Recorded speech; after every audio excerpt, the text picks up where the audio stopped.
لیکن ایک ایسے کمانڈر جو نبی صلی اللہ علیہ وسلم نے یہ وہی ہے۔ السلام علیکم ورحمۃ اللہ وبرکاتہ۔ شروع کرتے ہیں خدا کے نام سے جو کہ اس پوری کائنات کے مالک ہے۔ اتہاس میں جنگیں تو بہت ہوئی جس میں بہت بڑے بڑے کمانڈرز آئے، الیگزینڈر، نیپولین، چنگیز خان، لیکن ایک ایسے کمانڈر جنہوں نے 100 سے زیادہ جنگ لڑی، 100 سے زیادہ جنگ میں وہ ہارے نہیں، جنہیں خود ہمارے نبی صلی اللہ علیہ وسلم نے سیف اللہ کا لقب دیا، یعنی اللہ کی تلوار۔ ہاں یہ وہی ہے خالد بن ولید۔ آج ہم خالد بن ولید کی سٹوری جانیں گے۔ خالد بن ولید مکہ کے ایک فیمس قبیلے میں پیدا ہوئے جس کا نام تھا بانو مخزوم۔ بانو مخزوم کوئی عام قبیلہ نہیں تھا، یہ مکہ کے وارئرز تھے۔ یہ قبیلہ اتنا زیادہ امیر تھا کہ مکہ کی ساری دولت ایک طرف اور یہ قبیلے کی دولت ایک طرف، اتنا زیادہ ان کے پاس مال تھا۔ خالد بن ولید کے ابا بہت امیر تھے۔ خالد بن ولید ایک پرنسس سے تھے، ایک راجا کے بیٹے جیسے تھے، لیکن شروع میں وہ اسلام کے خلاف تھے۔ اگر ہم آج ان کی کہانی سنیں تو کتنی اسٹوری زبردست ہے، کتنی اسٹوری ان کی بیسٹ ہے، لیکن وہ شروع میں اسلام کے خلاف تھے۔ بیٹل آف احد میں وہ اسلام کے خلاف تھے اور مسلمانوں کی ایک چھوٹی سی غلطی کو انہوں نے پکڑا اور پھر مسلمانوں کو پیچھے سے وار کیا، لیکن اللہ کو تو کچھ اور ہی منظور تھا۔ صلح کے بعد ان کا دل بدل گیا، انہوں نے اسلام ایکسپٹ کر لیا اور ہمارے نبی صلی اللہ علیہ وسلم کے ساتھ مل گئے۔ ان کی پہلی اسلام میں جنگ تھی بیٹل آف موتا۔ بیٹل آف موتا میں انہوں نے ایسی اسٹریٹجی، ایسے جذبے اور مسلمانوں کے ایسے سیف بحال لے آیا، وہاں مسلمانوں کی 3000 فوج، وہاں رومن امپائر کی 2 لاکھ فوج، لیکن حضرت خالد بن ولید نے ایسی اسٹریٹجیز اپنائی کہ وہاں پر رومن امپائر بھی پیچھے ہٹ گیا۔ تو انہیں ہمارے نبی صلی اللہ علیہ وسلم نے لقب دیا سیف اللہ کا لقب، اللہ کی تلوار کا لقب۔ 3 کمانڈر کے شہید ہونے کے بعد بھی خود کے ہاتھ میں تائی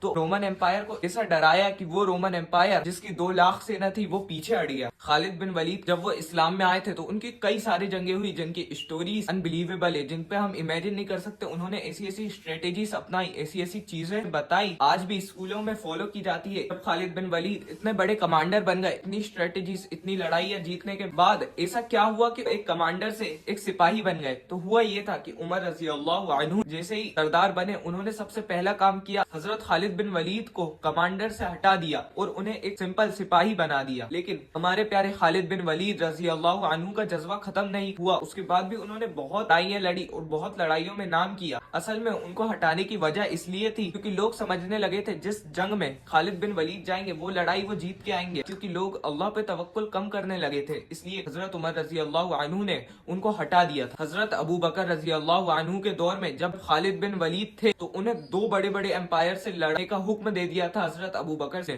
ایک تھا رومن امپائر اور ایک تھا پرشین امپائر، یہ دونوں بہت بڑے بڑے امپائر تھے۔ جہاں پر پہلی جنگ تھی بیٹل آف وجار، وہاں پر خالد بن ولید نے ایسی اسٹریٹجی اپنائی تھی، انہوں نے دشمنوں کو دونوں طرف سے گھیر لیا تھا، دشمن کہیں نہیں جا سکتے تھے اور خالد بن ولید نے کو ہرا دیا۔ اور ان کی لائف کی سب سے بڑی لڑائی تھی یرموک، بگیسٹ فائٹ تھی خالد بن ولید کی ابھی تک، اس میں مسلمان 40,000 رومن امپائر کے سپاہی تھے 1.5 سے 2 لاکھ۔ اس وقت ہمارے خالد بن ولید نے بڑے بڑے طوفانوں کا سہارا لیا اور ایسا کھدیڑا رومن امپائر کو کہ پھر رومن امپائر کی ہمت نہیں ہوئی کہ اسلام سے ٹکرا جائے۔ تو اتہاس میں کئی سارے بڑے کمانڈر آئے، لیکن آج بھی خالد بن ولید رضی اللہ عنہ کا نام چلتا ہے کیونکہ وہ اللہ کی تلوار تھے، سیف اللہ کا لقب ملا تھا جو کہ دیا تھا ہمارے نبی صلی اللہ علیہ وسلم نے۔ تو ہمیں اپنی زندگی میں خالد بن ولید کے جیسا بننا ہے۔ جب ان کی موت ہو رہی تھی تو انہوں نے کتنا چاہا تھا کہ میں ایک بیٹل فیلڈ میں مروں، میں ایک جنگ میں شہید ہوں، لیکن جنہوں نے اتنی لڑائی لڑی ان کا انتقال کہاں ہوا؟ بستر پر۔ کہا جاتا ہے کہ ان کے شریر پہ ایسی کوئی جگہ نہیں تھی جہاں پر کوئی لڑائی کے نشان نہیں تھے۔ تو ہمیں اپنی زندگی میں خالد بن ولید اسٹوری سے سیکھنا چاہیے کہ بہادری کیا ہوتی ہے، بریوری کیا ہوتی ہے، اسٹریٹجیز کیا ہوتی ہے۔ تو آج کی ویڈیو میں اتنا ہی۔ اللہ تعالیٰ سے دعا ہے کہ ہمیں بھی ہمارے نبی صلی اللہ علیہ وسلم کی سنتوں پر چلنے کی توفیق عطا فرمائے، خالد بن ولید جیسا طاقتور، ان کے جیسا ہوشیار بننے کی توفیق عطا فرمائے۔ السلام علیکم ورحمۃ اللہ وبرکاتہ۔